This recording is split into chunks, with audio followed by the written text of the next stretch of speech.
আসসালামু আলাইকুম শিক্ষার্থীবৃন্দ। আশা করি সকলেই ভালো আছো।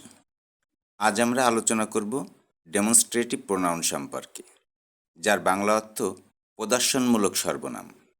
এই সর্বনামগুলি নির্দিষ্ট প্রেক্ষাপটের মধ্যে নির্দিষ্ট ব্যক্তি, স্থান বা জিনিসগুলিকে নির্দেশ করতে সাহায্য করে। এই প্রোনাউনগুলির মধ্যে দিস, দ্যাট, দিজ, দোজ এদেরকেই প্রধান হিসেবে গণনা করা হয়ে থাকে। তবে মূলে রয়েছে দিস এবং দ্যাট, বাকি দুটো এদের প্লুরাল ফর্ম।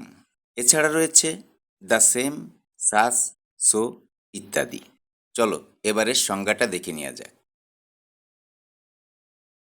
যেসব প্রোনাউন কোনো ব্যক্তি বা বস্তুর পরিবর্তে বসে ওই ব্যক্তি বা বস্তুকে নির্দেশ করে তাকে ডেমনস্ট্রেটিভ প্রোনাউন বা প্রদর্শনমূলক সর্বনাম বলে। এবার একে একে দেখে নেই এই প্রোনাউনগুলি বাক্যে কীভাবে ব্যবহৃত হয়ে থাকে। প্রথমে দিস দিয়ে শুরু করা যাক। দিস অর্থ এই বা এটি। এই প্রোনাউনটি নিকটবর্তী ব্যক্তি বা বস্তুকে নির্দেশ করতে ব্যবহৃত হয়, তবে এটি সিঙ্গুলার নাউনকে নির্দেশ করে থাকে। যেমন দিস ইজ মাই বুক, অর্থাৎ এটা আমার বই। এখানে বই বস্তুটি একটি সিঙ্গুলার নাউন। দিজ, দিজ অর্থাৎ এইগুলি, এটি দিসের প্লুরাল ফর্ম। এই প্রোনাউনটিও নিকটবর্তী ব্যক্তি বা বস্তুকে নির্দেশ করতে ব্যবহৃত হয়, তবে এটি প্লুরাল নাউনকে নির্দেশ করে থাকে। যেমন দিজ আর মাই পেন্স, অর্থাৎ এগুলি আমার কলম। চলো এবার দ্যাট এবং দোষ সম্পর্কে জেনে নেওয়া যাক। দ্যাট, দ্যাট অর্থ ওইটি। এই প্রোনাউনটি দূরবর্তী ব্যক্তি বা বস্তুকে নির্দেশ করতে ব্যবহৃত হয়, তবে এটি সিঙ্গুলার নাউনকে নির্দেশ করে। যেমন দ্যাট ইজ ইউর স্কুল, অর্থাৎ ওটা তোমার বিদ্যালয়। এখানে এই দ্যাট দ্বারা নির্দিষ্ট একটি স্কুলকে নির্দেশ করছে, এবং এটা যে দূরের কোনো বস্তু সেটা কিন্তু আমরা বাক্যটি শুনেই বুঝতে পারছি। দোজ, দোজ অর্থ ওইগুলি বা সেগুলি। এটা দ্যাটের প্লুরাল ফর্ম। এই প্রোনাউনটিও দূরবর্তী ব্যক্তি বা বস্তুকে নির্দেশ করে, তবে এটি প্লুরাল নাউনকে নির্দেশ করে। যেমন দোজ আর ইয়োর বুকস, অর্থাৎ ওগুলি তোমার বই। আবার দোজ আর মাই টয়েস, অর্থাৎ ওগুলি আমার খেলনা ইত্যাদি। এছাড়া দ্যাটের কিছু ব্যতিক্রম বিষয় রয়েছে, যেগুলি না বুঝলে একটি বাক্যের সঠিক অর্থ বুঝতে অসুবিধা হতে পারে। তাই আশা করি সঙ্গে থেকেই বাকি বিষয়টিকে বোঝার চেষ্টা করবে। যাই হোক, একটি বাক্যে জোর আরোপ করার ক্ষেত্রে এই দ্যাট বাক্যে যেভাবে ব্যবহৃত হয়, যেমন then I understood the problem, অর্থাৎ তখন আমি সমস্যাটা বুঝেছিলাম। এই বাক্যটিকে জোর আরোপ করলে হবে it was only then that I understood the problem, অর্থাৎ একমাত্র তখনই আমি সমস্যাটা বুঝলাম।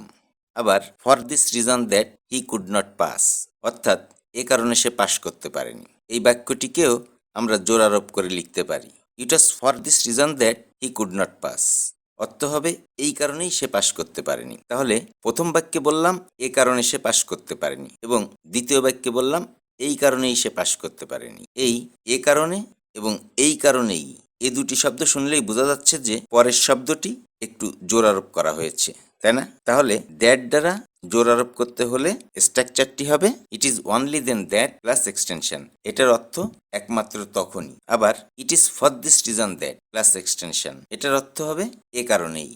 এছাড়াও এই দ্যাট একটি নাউনকে বারবার উল্লেখ না করার জন্য সিঙ্গুলার এবং প্লুরাল হিসেবে ব্যবহৃত হয়ে থাকে। যেমন the rice of Barisal is finer than the rice of Khulna, অর্থাৎ বরিশালের চাউল খুলনার চেয়ে সরু। এই বাক্যটিতে দ্বিতীয়বার দি রাইস ব্যবহার না করলেও চলতো।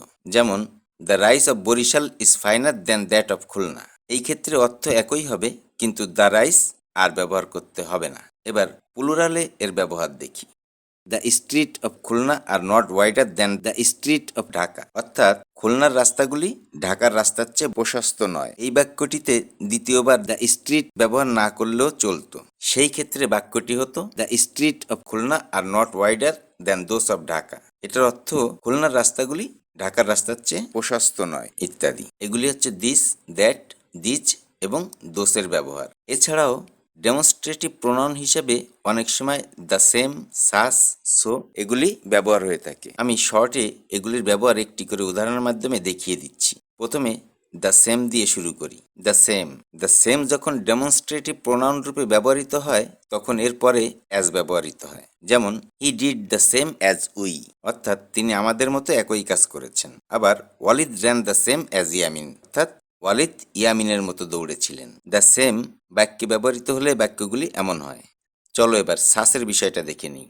সাস পূর্ববর্তী কোনো নাউনকে নির্দেশ করতে ডেমনস্ট্রেটিভ প্রোনাউন হিসেবে ব্যবহৃত হয়। এটি সিঙ্গুলার ও প্লুরাল উভয় নাম্বারে ব্যবহৃত হয়, তবে এর আগে অ্যাজ বসে। যেমন you are gentle person and should act as such, অর্থাৎ আপনি একজন ভদ্র ব্যক্তি এবং আপনার এমন আচরণ করা উচিত। একটু খেয়াল করে দেখো, এখানে কিন্তু সাসের পূর্বে অ্যাজ বসে বাক্যটি তৈরি হয়েছে। এই সাস অ্যাজেক্টিভ ও অ্যাডভার্ব রূপে ব্যবহৃত হয়। সুতরাং সাস কখন অ্যাজেক্টিভ আর কখন অ্যাডভার্ব তা স্পষ্ট করে জানতে হবে।